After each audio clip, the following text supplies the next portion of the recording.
Hey Grapplers, welcome back to episode 6 of our free DSA course in Telugu.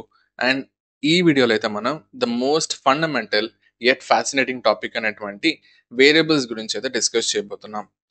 So and ప్రతి ఒక్కరు already variables అంటే మాకు తెలుసు, so ఇది ఈజీగానే ఉంటుంది, ఈజియస్ట్ టాపిక్ అని చెప్పి స్కిప్ చేయొద్దండి. బికాస్ దీంట్లో అయితే చాలా కొత్త డీటెయిల్స్ అయితే మీరు నేర్చుకోబోతున్నారు. Okay, and what exactly are this variables? So ఒక ఫార్మల్ డెఫినేషన్ తో స్టార్ట్ చేద్దాం. So a variable is a named storage location in memory that holds a value which can be modified during program execution. So formal definition ఖచ్చితంగా అర్థం కాలేదు. So మనం దీనికంటే ముందు use case చూద్దాం. సో బేసిక్గా మన రియల్ వరల్డ్లో చూసుకుంటే ఒక అమెజాన్ కానీ ఫ్లిప్కార్ట్ కానీ మీరు యూస్ చేస్తూ ఉంటారు. అంటే ఈ వేరియబుల్స్ ఎందుకు కావాలని చెప్పి ఆలోచించడానికి ఒక చిన్న ఎగ్జాంపుల్. ఓకే, సో ఫ్లిప్కార్ట్ కానీ అమెజాన్లో కానీ మీరు షాప్ చేస్తూ ఉంటే మీరు లాగిన్ అవ్వగానే మీ దగ్గర నుంచి డీటెయిల్స్ తీసుకుంటుంది. లైక్ మీ నేమ్, మీ ఈమెయిల్, మీ ఫోన్ నెంబర్, మీ అడ్రస్. ఓకే, సో ఇవన్నీ తీసుకొని మీరు యాక్చువల్ ప్రోడక్ట్ని మీరు పర్చేస్ చేసిన తర్వాత ఆటోమేటిక్గా ఇన్వాయిస్ అంతా కూడా అండ్ ప్రీవియస్గా మీరు అడ్రస్ స్టార్టింగ్లో లాగిన్ టైంలో ఇచ్చేసారు కాబట్టి సో ప్రతిసారి మీరు ప్రోడక్ట్ పర్చేస్ చేసినప్పుడు మిమ్మల్ని అడ్రస్ అది తీసుకోదు, అది ఆల్రెడీ స్టోర్ చేసుకుంటుంది. సో అదే అడ్రస్ని కానీ, అదే పేరు కానీ, అదే ఫోన్ నెంబర్ కానీ అది ఆటోమేటిక్గా ఇన్వాయిస్లో కూడా ప్రింట్ చేస్తుంది. And this is not only for one product. So మీరు ఎన్ని ప్రోడక్ట్స్ పర్చేస్ చేసిన తర్వాత కూడా ఆటోమేటిక్గా డీటెయిల్స్ అన్ని కూడా అది ఫెచ్ చేసుకుంటుంది. And how is this possible అంటే by using these concepts only. So variables are nothing but మీరు డేటా ఏదైతే ప్రతిదీ కూడా ఇట్ రివాల్వ్స్ అరౌండ్ డేటా. ఆ డేటాని మీరు స్టోర్ చేసుకుంటున్నారు. సో మీ ప్రోగ్రామ్స్లో మీరు యూస్ చేసే డేటాని స్టోర్ చేసుకోవడానికి కావాల్సిందే వేరియబుల్స్. అండ్ అది ఎక్కడ స్టోర్ చేసుకుంటున్నాం? మన కంప్యూటర్లోనే. దాంట్లో ఉన్నటువంటి మెమరీని మనం యూస్ చేసుకొని స్టోర్ చేస్తున్నాం. ఓకే, సో ఇక్కడ ఈ డెఫినేషన్ బ్రేక్ డౌన్ చేద్దాం. సో ఫస్ట్ కీవర్డ్ ఏంటి? సో నేమ్డ్ స్టోరేజ్ లొకేషన్ అంటే ఏంటి? సో నీ కంప్యూటర్ని ఒక గోడౌన్ అనుకో ఆర్ కిచెన్ అనుకో. సింపుల్ ఎగ్జాంపుల్, మీ ఇంట్లో ఉండే కిచెన్ అనుకుందాం. సో దాంట్లో మీ గ్రాసరీస్ ఉంటాయి. సో మీరు ప్రతి దాన్ని కూడా ఆర్గనైజ్ చేసి ప్రతి బాక్సెస్లో సపరేట్ చేసి వాటిపైన కనుక మీరు నేమ్స్ కనుక రాసుకో ఉంటే, లైక్ లేబుల్స్ కనుక ఉంటే, సో ఈ బాక్స్ వచ్చేసి మనకి షుగర్, ఈ బాక్స్ వచ్చేసి సాల్ట్, అండ్ ఈ బాక్స్ వచ్చేసి కాఫీ పౌడర్. సో ఇట్లా మీరు లేబుల్స్ కనుక వేసుకున్నారు అంటే నెక్స్ట్ టైం మీరు దాన్ని యూజ్ చేసేటప్పుడు వెతుక్కోవాల్సిన అవసరం లేకుండా మీరు డైరెక్ట్గా ఆ బాక్స్ అయితే మీరు తీసుకుంటారు. సో షుగర్ కావాలంటే ఆ లేబుల్ చూడగానే షుగర్ ఉంటుంది కాబట్టి డైరెక్ట్ షుగర్ తీసేసుకుంటారు. Or if you want salt, you will do the same thing again. In the same way మన మెమరీలో ఒక నేమ్డ్ స్టోరేజ్ లొకేషన్ అనమాట. సో ఈ variable is nothing but a labelled box. Okay, and దానిపైన ఆ box మీద ఉన్నటువంటి ఆ లేబుల్ని మనం వేరియబుల్ నేమ్ అంటాం. ఓకే, సో నెక్స్ట్ టైం నువ్వు అది యూజ్ చేసుకోవాలి. సో నీ మెమరీలో నువ్వు ఆ డేటాను స్టోర్ చేయడానికి ఒక మెమరీ లొకేషన్ తీసుకుంటున్నావు. అండ్ దానికి నువ్వు ఇచ్చిన పేరునే మనం వేరియబుల్ నేమ్ అంటాం. Okay, so that is your named storage location. ఆ స్టోరేజ్ లొకేషన్కి మనం ఇచ్చే పేరునే వేరియబుల్ నేమ్ అంటాం. అండ్ ఇక్కడ ఈ named storage location in memory అన్నాం. సో మెమరీ అంటే ఏంటి? మన కంప్యూటర్లో ఉండేటటువంటి temporary storage area. So that is nothing but RAM. So మనం యూజ్ చేసే డేటా ఏదున్నా కూడా వేరియబుల్స్ అన్నీ కూడా వాటి యొక్క వాల్యూస్ని ర్యామ్లో స్టోర్ చేసుకుంటుంది. So if variables are boxes, ఇప్పుడు మన వేరియబుల్స్ అనే బాక్సెస్ అయితే మెమరీ అనేది ఆ కిచెన్ లాంటిది. So where the live. So మన కిచెన్ని మనం సింపుల్గా మనం మెమరీకి మ్యాచ్ చేసుకోవాలి. ఓకే, అండ్ దాంట్లో ఉండే బాక్సెస్ని మనం వేరియబుల్స్ అంటాం. ఓకే, సో అండ్ ఇక్కడికి ఇంకొక జిమిక్ ఉంది మీరు గుర్తుపెట్టుకోవాల్సింది. మీ ప్రోగ్రామ్ రన్ అయ్యేటప్పుడు మాత్రమే ఈ మెమరీ లొకేషన్స్లో మన వాల్యూస్ అనేది స్టోర్ అవుతుంది. ఓకే, సో ప్రోగ్రామ్ అనేది రన్ అవ్వడం స్టాప్ అవ్వగానే ఇవన్నీ కూడా వానిష్ అయిపోతుంది. ఓకే, సో అన్లైక్ కిచెన్లో బాక్సెస్ అనేది ఎప్పుడు స్టోర్ అవుతుంది, ఎలా అయితే వానిష్ అవ్వవు. బట్ మన కంప్యూటర్లో మన టెంపరరీ స్టోరేజ్లో మనం ఈ వాల్యూస్ని స్టోర్ చేసుకుంటాం కదా, అవి మాత్రం ప్రోగ్రామ్ రన్ అయ్యేటప్పుడు మాత్రమే స్టోర్ అవుతుంది. వన్స్ ఆ రన్నింగ్ అనేది స్టాప్ అయిన తర్వాత, ఎగ్జిక్యూషన్ స్టాప్ అయిన తర్వాత అదంతా కూడా మనకి మాయమైపోతుంది. ఓకే, సో ఇక్కడ మనకి 2 వర్డ్స్ అర్థమైపోయింది. సో నేమ్డ్ స్టోరేజ్ లొకేషన్ అంటే ఏంటి? మన కంప్యూటర్లో మనం మెమరీ యూజ్ చేస్తున్నాం డేటా స్టోర్ చేయడానికి, దానికి ఇచ్చిన పేరునే నేమ్డ్ స్టోరేజ్ లొకేషన్ అంటాం. దాన్నే మనం వేరియబుల్ నేమ్ అంటాం. ఓకే. And memory. సో అదొక టెంపరరీ స్టోరేజ్ మన కంప్యూటర్‌లోనే ఉంటుంది. ఎగ్జాంపుల్ కాదు, ర్యామ్. సో ర్యామ్‌లో స్టోర్ అవుతుంది. అండ్ సో ఇదనేది టెంపరరీ స్టోరేజ్ అని చెప్పేసి అక్కడే క్లియర్‌గా మెన్షన్ చేశాం. సో ఇది ప్రోగ్రామ్ ఎగ్జిక్యూట్ అయ్యేటప్పుడు మాత్రమే దాంట్లో స్టోర్ చేసుకుంటుంది. లేకపోతే స్టోర్ చేసుకోదు. అండ్ నెక్స్ట్ వర్డ్ చూద్దాం. So that holds a value అన్నాం. సో ఈ వాల్యూ ఏంటంటే, ఇప్పుడు మనం బాక్సెస్‌లో లేబుల్ చేసిన బాక్సెస్‌లో షుగర్ బాక్స్‌లో షుగర్ వేస్తాం. సాల్ట్ బాక్స్‌లో సాల్ట్ వేస్తాం. ఆ సాల్ట్ గాని, ఆ షుగర్ గాని వాటిని మనం వాల్యూస్ అంటాం. ఇన్ ద సేమ్ వే ఈ ఫ్లిప్‌కార్ట్ గాని, అమెజాన్‌లో గాని మనం అడ్రెస్ స్టోర్ చేసుకున్నాం, యూజర్ నేమ్ స్టోర్ చేసుకున్నాం. ఆ యాక్చువల్ డేటా ఏదైతే ఉందో దాన్నే మనం వాల్యూ అంటాం. సో హోల్స్ ఎ వాల్యూ అంటే that particular exact value is nothing but these values. Okay. And one more thing which can be modified అన్నాడు. ఓకే. సో వేరియబుల్స్ అనేవి చాలా మూడీ గైస్. సో అది మారుతూనే ఉండొచ్చు. సో నీ ప్రోగ్రామ్ ఎగ్జిక్యూషన్ మొత్తంలో కూడా you can change your values. So పేర్లోనే ఉంది. సో వేరియబుల్ అంటే it will be changing during your program. So నువ్వు ప్రోగ్రామ్ చేసేటప్పుడు నువ్వు ఎనీ పాయింట్ ఆఫ్ టైంలో నీ ప్రోగ్రామ్లో నీ వేరియబుల్ వాల్యూ నువ్వు మార్చగలుగుతావు. సో ఆ లిబర్టీ నీకుంది. ఓకే. అలా మార్చకూడదు అంటే దాన్ని కాన్స్టెన్స్ అంటాం, which will discuss in the next coming video. Okay. So ఈ డెఫినేషన్ బ్రేక్ డౌన్ చేయడం అంటే very simple. So named storage location అంటే నీ కంప్యూటర్లో నువ్వు మెమరీ యూజ్ చేసుకుంటున్నావు డేటా స్టోర్ చేయడానికి, దానికి మనం ఇచ్చే పేరునే ఈ నేమ్డ్ స్టోరేజ్ లొకేషన్ అంటాం. అండ్ దాన్ని మనం వేరియబుల్ నేమ్ అంటాం. అండ్ మెమరీ అంటే మన కంప్యూటర్లోనే టెంపరరీ స్టోరేజ్ ఉంటుంది ఈ డేటాను స్టోర్ చేసుకోవడానికి. So that is nothing but this memory. And holes a value అంటే మనం ఏ డేటా అయితే స్టోర్ చేస్తున్నామో దాన్ని మనం వాల్యూ అంటాం. అండ్ కెన్ బి మోడిఫైడ్ అంటే మన ప్రోగ్రామ్ ఎగ్జిక్యూషన్ టైంలో కూడా మనం ఈ వాల్యూస్ని అయితే మార్చగలుగుతాం. So that is nothing but variables. So నువ్వు ఏ డేటా అయినా సరే స్టోర్ చేయడానికి నువ్వు వేరియబుల్స్ యూస్ చేస్తావు, నువ్వు మళ్ళీ మళ్ళీ దాన్ని యూస్ చేసుకోవడానికి. Okay. So for example user name. So name user name తీసుకున్నావు, దాని యూజర్ నేమ్ అనే వేరియబుల్లో నువ్వు స్టోర్ చేసావు. సో నెక్స్ట్ టైం ఇంకో లాజిక్ రాసేటప్పుడు నీకు అది కావాలి అంటే ఓకే నా ఆల్రెడీ యూజర్ నేమ్ ఉందని చెప్పి నువ్వు అక్కడ యూజర్ నేమ్ అని చెప్పి దాన్ని నువ్వు యూజ్ చేసుకుంటావు. ఓకే. అండ్ ఇక్కడ మనం కొన్ని గుర్తుపెట్టుకోవాలి. సో ఇప్పుడు ఫర్ ఎగ్జాంపుల్ ఇది రాద్దాం మనం, ఒక నేమ్ అయితే రాద్దాం. సో యూజర్ నేమ్ అన్నాం. So user name is equals to, ఇప్పుడు స్ట్రింగ్స్ అని చెప్పి కొన్ని ఉంటాయి. స్ట్రింగ్స్ అంటే మన పేర్లు కానీ, so it is nothing but combination of characters. So sequence of characters అంటాం. ఫర్ ఎగ్జాంపుల్ నా పేరు Eshwar.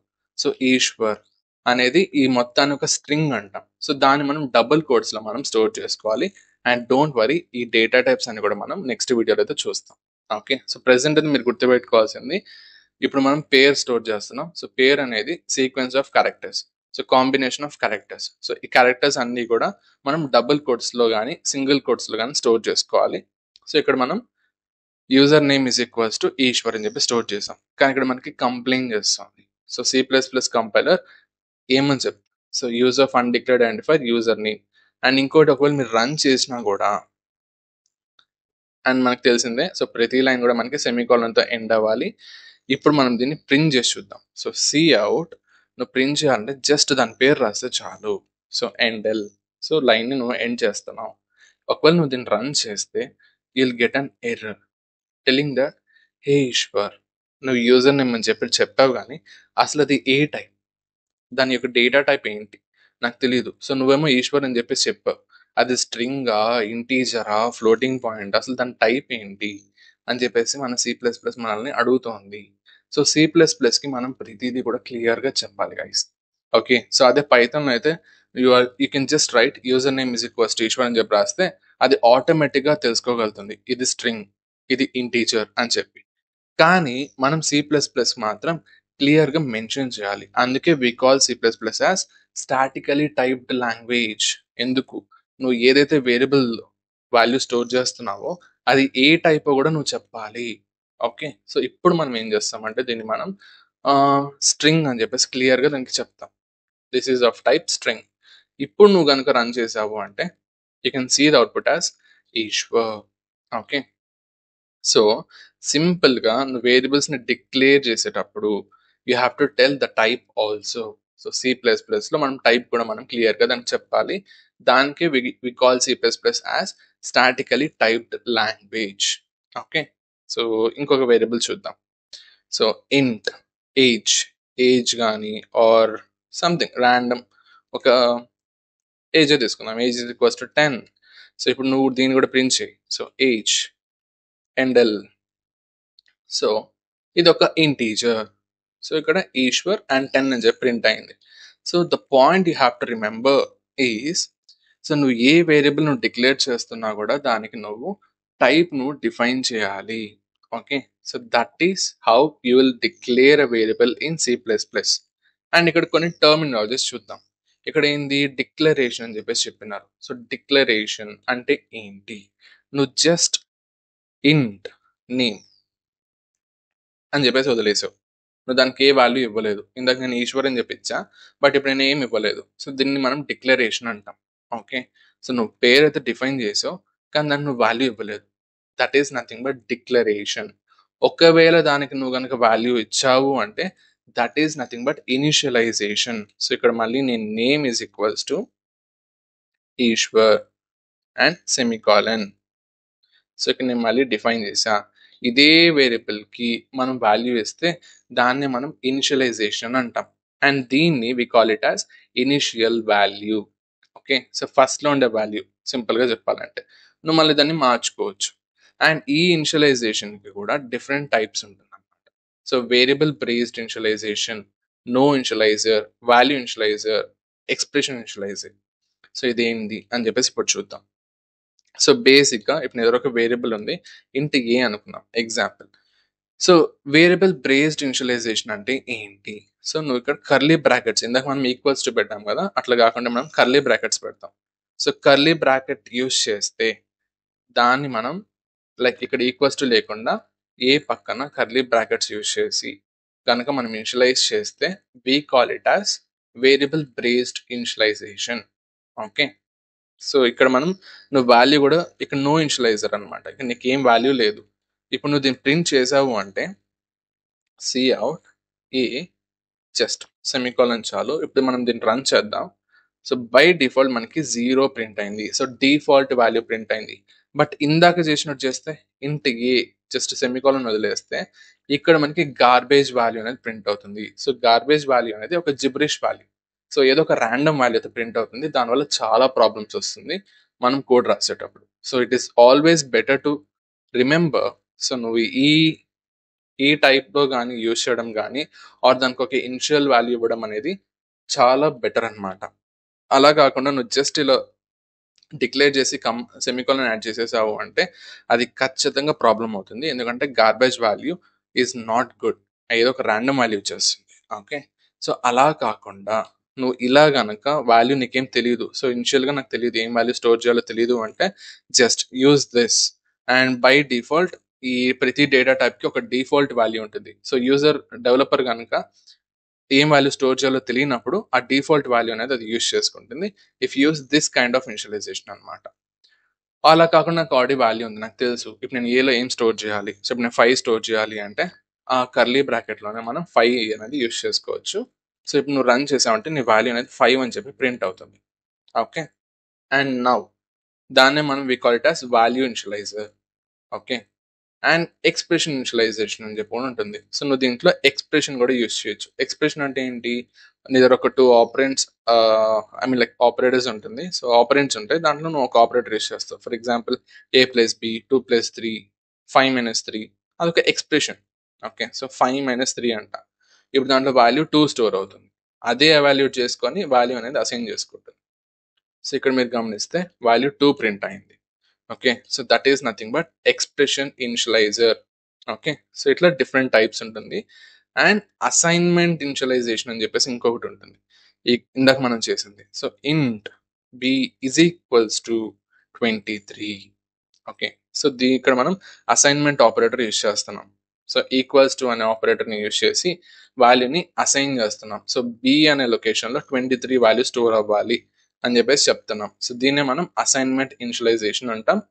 If you use equals to and if you print this, దీన్ని మనం ప్రింట్ చేద్దాం, వాల్యూ బి వాల్యూని ప్రింట్ చేద్దాం.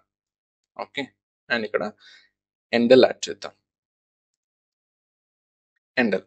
సో ఇప్పుడు రన్ చేసాము అంటే you can see that value as 23. So b value 23 print అయింది. Okay, this is nothing but assignment initialisation.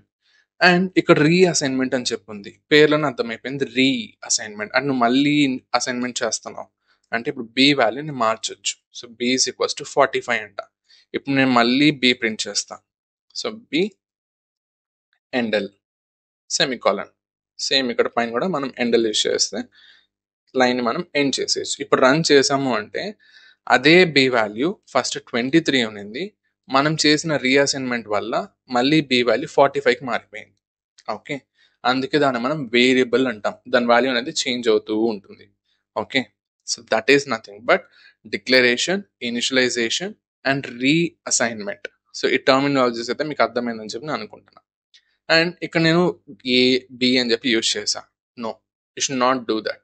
So ఇప్పుడు నా దగ్గర x is equals to 2, y is equals to 3, so z is equals to x plus y అని చెప్పేసి నేను ఎప్పుడు అలా చెప్పకూడదు. సో మన వేరియబుల్స్ నేమ్స్ అనేవి క్లియర్ అండ్ మీనింగ్ఫుల్గా ఉండాలి. సో క్రిస్ప్గా ఉండాలి. సో దానికి ఒక మీనింగ్ ఉండాలి. ఫర్ ఎగ్జాంపుల్ యూజర్ నేమ్ అని చెప్పేసి అన్నాం.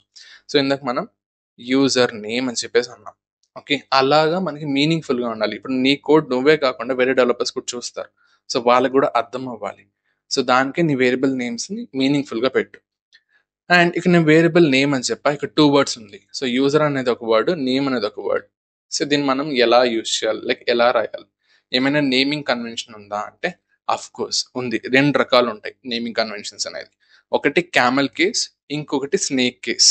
ఓకే, సో క్యామెల్ కేస్ అంటే ఏమీ లేదు. ఇప్పుడు ఏదో 2 or 3 words or more words ఉన్నాయి అనుకో, ఫస్ట్ వర్డ్ని నువ్వు లోయర్ కేస్తో స్టార్ట్ చేయి, నెక్స్ట్ వర్డ్ని క్యాపిటల్ లెటర్తో స్టార్ట్ చేయి. స్పేసెస్ ఉండకూడదు, అండర్ స్కోర్స్ ఉండకూడదు, ఈ మైనస్లు కానీ అవి ఏమి ఉండకూడదు, హైఫన్స్ ఏమి ఉండకూడదు. ఓకే, సో దీన్నే నేను క్యామెల్ కేస్లో రాయాలంటే ఫస్ట్ వర్డ్ లోయర్ కేస్లోనే ఉంది. సో యూ అనేది స్మాల్ లెటర్. నెక్స్ట్ వర్డ్ ఎన్ వచ్చేసి క్యాపిటల్ లెటర్లో పెడతా. సో దాన్నే క్యామెల్ కేస్ కన్వెన్షన్ అంటాం. So user name. Okay, and ఇంకొకటి చెప్పాలంటే యూజర్ ఏజ్ అని చెప్పేసి నేను క్యామెల్ కేస్లో రాస్తే first word lower case, second word capital letter and no spaces, no hyphens, no underscores. దాన్ని మనం క్యామెల్ కేస్ అంటాం.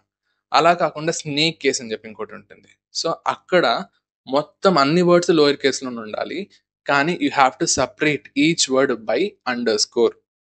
సో ఇక్కడ user underscore name. Okay, so దీన్ని మనం స్నేక్ కేస్ అంటాం.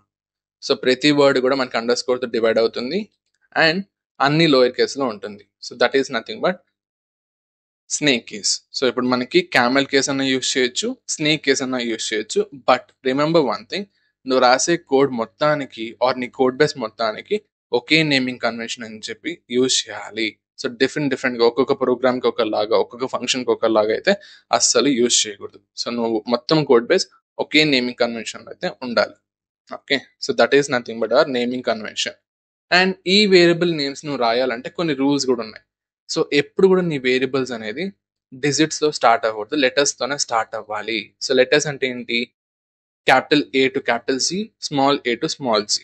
సో ఈ లెటర్స్తోనే స్టార్ట్ అవ్వాలి ఆర్ అండర్ స్కోర్తో కూడా స్టార్ట్ అవ్వచ్చు. ఇదొక మేజర్ రూల్ అనమాట. సో ఇప్పుడు అండర్ స్కోర్ కూడా నువ్వు యూజ్ చేసుకోవచ్చు. ఫర్ ఎగ్జాంపుల్ దీన్ని నేను స్టోర్ చేసుకొని స్ట్రింగ్ అంటాను, ఈజ్ ఈక్వల్స్ టు, ఇక్కడ నేను ఫర్ ఎగ్జాంపుల్ జాన్ అని చెప్తా. Okay, this is a valid user name అనమాట. Okay, so valid variable name.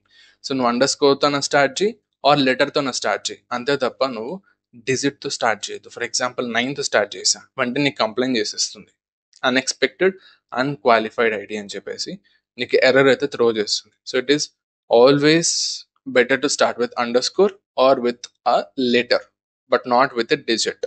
Okay, and కొన్ని రిజర్వ్డ్ వర్డ్స్ ఉంటాయి, అది మనం యూజ్ చేయకూడదు. నెక్స్ట్ రూల్ వచ్చేసి రిజర్వ్డ్ వర్డ్స్ ఉంటాయి, వాటిని మనం కీవర్డ్స్ అంటాం. ఆ కీవర్డ్స్ అనేది ఆటోమేటిక్గా C++ అనేది ఆడి తీసేసుకుంటుంది, దాన్ని నువ్వు యూజ్ చేయకూడదు. ఫర్ ఎగ్జాంపుల్ ఇక్కడ నేను ఇంట్ రాస్తాను.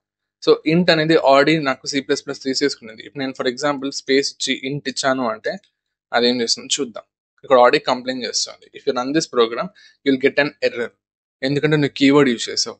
ఇంట్ ఆడి మన C++ తీసేసుకునేది, సో నువ్వు దాన్ని యూజ్ చేయలేవు. సో కీవర్డ్స్ అనేటివి మనకి C++ తీసేసుకుంటుంది కాబట్టి వాటిని మనం వేరియబుల్ నేమ్స్గా మనం యూజ్ చేయకూడదు. Okay, so that is your next rule. And finally మన వేరియబుల్ నేమ్స్ అనేవి కేస్ సెన్సిటివ్గా ఉంటాయి.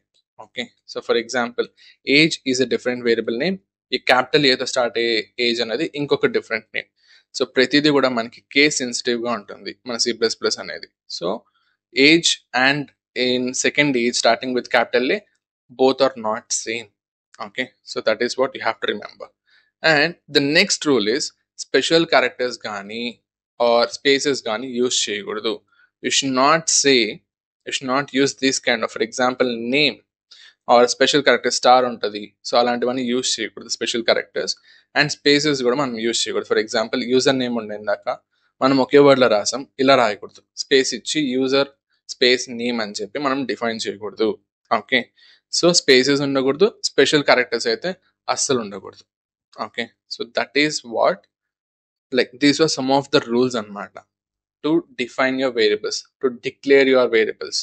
ఓకే, సో ఎప్పుడు కానీ మనం గుర్తుపెట్టుకోవాల్సింది ఏంటి, మన వేరియబుల్స్ నేమ్స్ అనేవి మీనింగ్ఫుల్గా ఉండాలి. అట్లని చెప్పి మరీ లాంగ్గా కూడా ఉండకూడదు. For example number of students, so number of students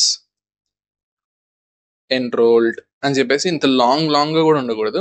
short and crisp yet మీనింగ్ఫుల్గా ఉండాలి మన వేరియబుల్స్ నేమ్స్ అనేటివి. Okay, so that is about a variables. And మనం ప్రతిదానికి డేటా టైప్, సో సింపుల్గా చెప్పాలి అంటే, so data type and variable name and value, so ఇది జనరల్ ఫార్మాట్ మనం యూజ్ చేయాల్సింది for declaring our variables and initialising them with initial values. Okay, so these are nothing but variables. So that's the thing guys. And next వీడియోలో అయితే మనం data types అయితే discuss చేయబోతున్నాం with tons of practice exercises. Okay, so ఈ వీడియోలో మీకు ఏమైనా నేర్చుకున్నాము అని మీకు అనిపిస్తే ప్లీజ్ ప్లీజ్ ప్లీజ్ లైక్ చేయండి అండ్ కమెంట్ చేయండి. ఓకే, సో ఫైనల్ కంక్లూజన్ ఇవ్వాలి అంటే, వేరియబుల్ అంటే ఆ డేటాను వాల్యూను స్టోర్ చేసుకోవడానికి ఒక లొకేషన్, దానికి మనం ఇచ్చిన పేరునే వేరియబుల్ నేమ్ అంట. అండ్ అది మనం చేంజ్ అవుతూ ఉండొచ్చు, ఆ వాల్యూ మనం చేంజ్ చేస్తూ ఉండొచ్చు, అందుకే దాన్ని మనం వేరియబుల్ అంట. అండ్ ఈ డిక్లరేషన్ ఇనిషియలైజేషన్ టర్మినాలజీస్ మీకు అర్థమైందని చెప్పి నేను అనుకుంటున్నాను. Okay, so that's it guys. So we're done with this video and thanks for watching. Bye bye.